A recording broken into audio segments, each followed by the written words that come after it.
ప్రసిద్ధ పుణ్యక్షేత్రాలైనటువంటివి అయోధ్య, మధుర, కాశీ వీటితో పాటుగా అప్పట్లో జవహర్లాల్ నెహ్రూ హయాంలోనే జరిగినటువంటి సోమనాథ ఆలయం, ఆ రోజున స్వతంత్రం వచ్చిన నాటికి కుదుర్చుకున్న ఒప్పందం, హిందువులు ముస్లింల మధ్య కుదిరినటువంటి ఒప్పందం, పాకిస్తాన్ విడిపోయిన నాడు కుదిరిన ఒప్పందం, ఈ ప్రముఖ ప్రసిద్ధ పుణ్యక్షేత్రాలైన నాలుగిటిని పునర్నిర్మించాలి. అక్కడ ఉన్నటువంటి మసీదులు ఏవైతే ఈ దేశం మీద దండయాత్రలు చేసినటువంటి రాజులు, ముస్లిం రాజులు, ఇక్కడ ఉన్నటువంటి సాంస్కృతిక విధ్వంసం కోసం, ఇక్కడ ఉన్నటువంటి హిందువులలో అభద్రత సృష్టించడానికి, వాళ్ళ దేవుడి మీద వాళ్ళకే విశ్వాసం లేకుండా చేయడం కోసం కూల్చివేసి ఆ విగ్రహాలని అక్కడే సమాధి చేసి ఆ పైన మసీదులు కట్టినటువంటి పరిస్థితి.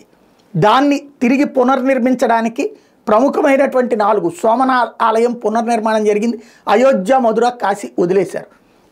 అది కాంగ్రెస్ పార్టీనే చేసింది. ఒప్పందం ఉన్నా సరే చేశాడు జవహర్లాల్ నెహ్రూ. ఆ తర్వాత కాలంలో కోర్టులు, కేసులు, మళ్ళీ పివి నరసింహారాయంలో ఓ చట్టం తీసుకొచ్చారు.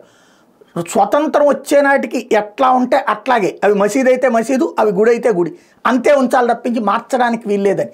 ఎందుకు? అయోధ్య ఉద్యమాన్ని అడ్డుకోవడానికి ఆయన వేసినటువంటి ఎత్తుగడ. దాని ఫలితంగానే 1991 తెస్తే 92లో కూల్చడం జరిగింది. ఎందుకంటే చట్టపరంగా సాధ్యం కాదన్నప్పుడు కూల్చారు ఆనాడు హిందువులు. ఆ తర్వాతన ఆ చట్టాన్ని ఇప్పుడు సవాల్ చేస్తున్నటువంటిది. ఎందుకని?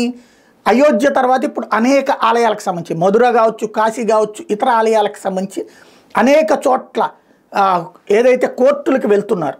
ఈవెన్ సంబాల్ చూసాం ఇప్పుడు ఏం జరిగింది అన్నటువంటి. అట్లాంటిది అంటే స్వతంత్రానికి ముందే కాదు, స్వతంత్రం తర్వాత కూడా గుళ్ళు కూల్చి మసీదులు కట్టినటువంటివి ఉన్నాయి. అట్లాంటి వాటిట్లో గుడి పక్కన ఉండదు, గుడి పక్షాన ఉండదు, హిందూ పక్షాన ఉండదు కాంగ్రెస్ పార్టీ. తాజాగా ఏంటయ్యా అంటే ఈ 1991 నాటి చట్టాన్ని అలాగే ఉంచాలంటూ వేసినటువంటి పిటిషన్ ఏదైతే ఉందో దాంట్లో కాంగ్రెస్ ఇంప్లీడ్ అయింది. సెక్యులరిజానికి విరుద్ధము, ఏదైతే అంతకుముందు గుళ్ళు కూలగట్టుండొచ్చు, కూలగొట్టిన గోళ్ళ మీద మసీదులు కట్టుండొచ్చు, వాటిని అట్లాగే ఉండనియండి అని వాదించడం అన్నటువంటిది ప్రారంభించింది. మరి ఇది కాంగ్రెస్ పార్టీ ఎవరి కోసం పనిచేస్తోంది?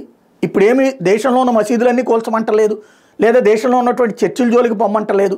కానీ చట్టబద్ధంగా గుడిని కూల్చి కట్టినటువంటి దానికి సంబంధించి కోర్టు ద్వారానే న్యాయం అడుగుతున్నారు. 100 సంవత్సరాల నుంచి జరుగుతున్నటువంటి పోరాటాలు ఇది.